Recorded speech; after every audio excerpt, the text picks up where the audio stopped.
हाय दोस्तों, welcome to this channel. आज हम जिस एनिमे के बारे में बात करने जा रहे हैं उस दुनिया का सबसे मशहूर आर्क है dragon ball super Moru arc chapter number 1। 10 lakh साल पहले की बात है कि सुप्रीम काय एक प्लैनेट पे कॉमेट्स का सामना कर रहे थे जो बहुत जानलेवा था, जिसको रोकना नामुमकिन था। एक के बाद एक हमला हो रहा था और ये कोई और नहीं बल्कि मोरू कर रहा था, जो कि एक मैजिक जीनियस भी था। और सिर्फ ये ही नहीं बल्कि अपनी ताकत बढ़ाने के लिए एक के बाद एक प्लैनेट कंज्यूम कर रहा था और वो ये सब अपने मुंह से एब्जॉर्ब कर रहा था। सुप्रीम काय बुरी तरह हार चुके थे। बहुत कोशिश के बाद सुप्रीम काय ने अपनी जान के बदले एक वार किया जिससे मोरू बेहोश हो गया। और फिर बताते चलो कि गैलेक्टिक टाइम पेट्रोल मौके पे पहुंच गई और फिर मोरू को जेल में डाल दिया। कई साल बाद मोरू ने एस्केप किया, जबकि मोरू को एग्जीक्यूट करना था लेकिन वो नहीं कर सके। अब गैलेक्टिक टाइम पेट्रोल में सब अलार्म बज गए कि उन्होंने फैसला किया कि गोकू और वेजिटा की मदद ली जाए। सबसे स्ट्रॉन्गेस्ट पेट्रोल जो था वो था मीरस। गोकू वेजिटा के पास गया और उनको सारी बात बताई। तभी उनकी एक इमरजेंसी फेस करनी पड़ी जिसकी वजह से मीरस को जाना पड़ा। गोकू ने साथ जाने की जिद की तो मीरस बड़ी देर बाद सोचने के बाद कहा, चलो क्यों ना मैं इनकी ताकत को आजमाऊं। तो उसने गोकू और वेजिटा को जाने की इजाज़त दी।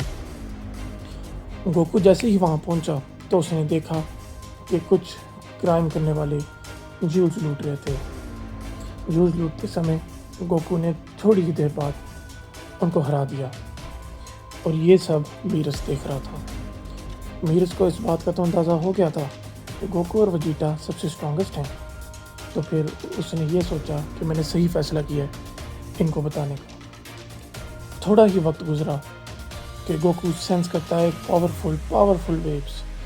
वो कहाँ से आ रही है वो देखता है कि ये तो बड़ी स्ट्रॉन्ग बीइंग है जो कि मैं सेंस कर रहा हूँ।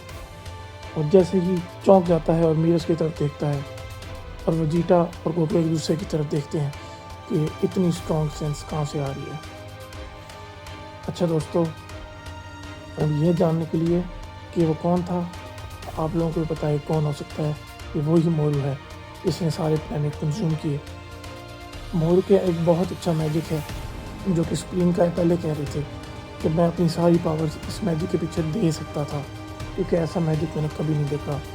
तो एक वाहिद मैजिक वो था कि वो अपने मुंह से प्लैनेट कंज्यूम करता था और जितने प्लैनेट कंज्यूम करता था वैसे ही वो पावरफुल होता था। आपको यह बताता चलूँ कि मोरू एक बहुत बुढ़ा सा भेड़िया बन गया था जिसके अंदर बिल्कुल पावर नहीं बची थी और बहुत वीक था। उसका मेन सोर्स ऑफ पावर यही था कि वो जितने ज़्यादा प्लैनेट कंज्यूम करेगा, नेचुरल एनर्जी उसके अंदर आएगी तो वो इतना ही ताकतवर होगा। अब जब ही गोकू सेंस करता है कि ये कौन है तो फिर वो वेजिटा की तरफ चौंक के देखता है और पूछता है, क्या तुमने भी सेंस किया ये?